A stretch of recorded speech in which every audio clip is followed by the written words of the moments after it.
علماء حضرات نوٹ کر لیں، سب کے سامنے میں اپنا دعوت کرتا ہوں، وقت گزر جائے، سال گزر جائیں گے، میری آپ کی ملاقات نہ ہو، لیکن میرا یہ دعویٰ جو ہے وہ انشاءاللہ ایسا روشن ہے کہ اسے نہ عقلیں بلا سکیں گی، نہ عقلیں بلا سکیں گی، اور نہ کوئی سمجھ جو ہے اس کا انکار کر سکیں گی۔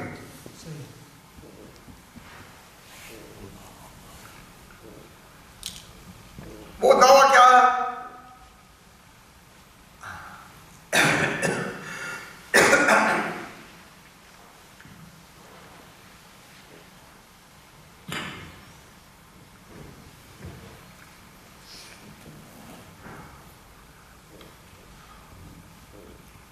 کیا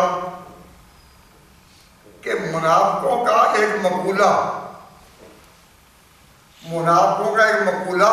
قرآن کریم میں دیا گیا ہے کہ منافقوں نے یہ کہا لا تنفقوا علی من عند رسول اللہ، منافقوں نے اپنے منافق ساتھیوں کو کہا کہ جو اس پیغمبر کے پاس یہ غریب وغیرہ بیٹھے ہوئے تھوڑے ٹھڑکا سے ہو، اس پیغمبر کے پاس سارے یہ اس کے چھوٹے بڑے لوگ بیٹھے ہوتے ہیں، ان پر خرچ نہیں کرنا کوئی، کہ ہے عرب کے روزہ دولت مندو، تم ان غریبوں کو دیکھ کر اگر کوئی کسی کی مدد ہے لا تنفقوا علی من عند رسول اللہ، جو اللہ کا رسول ہے کے پاس بیٹھنے والے ہیں ان پر خرچ نہیں کرنا۔ اس سے پتہ چلتا ہے کہ جو حضور کے پاس بیٹھنے والے تھے ان میں منافقین نہیں تھے، ورنہ منافقین یہ نہ کہتے لا تنفقوا علی من عند رسول اللہ۔ یہ آیت انکار کرتی ہے۔ تاریخ قانون میں پوچھے کہ حضور پر خرچ کرنے والے کون تھے، میں ایک ایسے آدمی کا نام لیتا ہوں کہ جس کی نظیر چشم فلک نے نہیں دیکھی خرچ کرنے میں نبی پر، نام لے لوں تو برکت لینے کے اس نام سے، کتنا پیارا نام ہے، سیدنا حضرت عثمان ابن عفان۔ حضرت عثمان ابن عفان کو حضور پر جو خرچ کرنا دیکھو تو اس کی مثال نہیں ملتی، لیکن حضور کی زبان سے پوچھو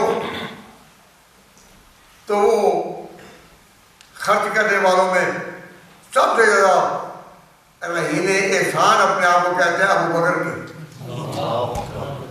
بکر کے، ان من امن الناس علی فی مالی۔ اب حضور کو تو خرچ کرنے والوں میں سب سے زیادہ نظر آ رہا ہے کون؟ حضرت عمر صدیق۔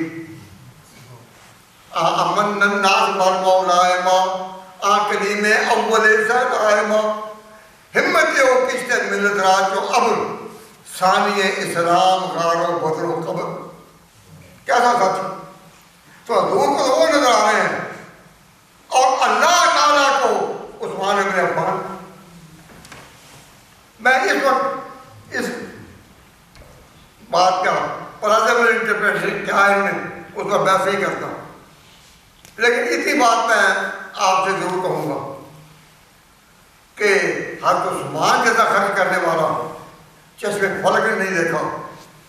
کتنے عاشق ہیں جو اپنے محبوب پر سب کچھ قربان کرتے ہیں، پر یا اللہ بنی نوع انسان کی تاریخ میں عثمان غنی کا ساتھی تو کوئی ہے نہیں۔ میں کوئی کسی کی بےعزتی نہیں کر رہا، حضور کا نقطہ نگاہ اپن جگہ۔ تو بات کیا ہو رہی تھی؟ بات ہو رہی تھی کہ اب عثمان نے جو کوئی خرچ کیا تو قرآن کی روح سے منافقت کا معیار کیا ہے کہ مسلمانوں پر خرچ کرنے والے وہ نہ ہوں، تو جنہوں نے خرچ کیا وہ منافق نہیں، وہ صحابہ ہے۔ سبحان اللہ، سبحان اللہ۔ جنہوں نے خرچ کیا وہ صحابہ ہیں۔ کیوں؟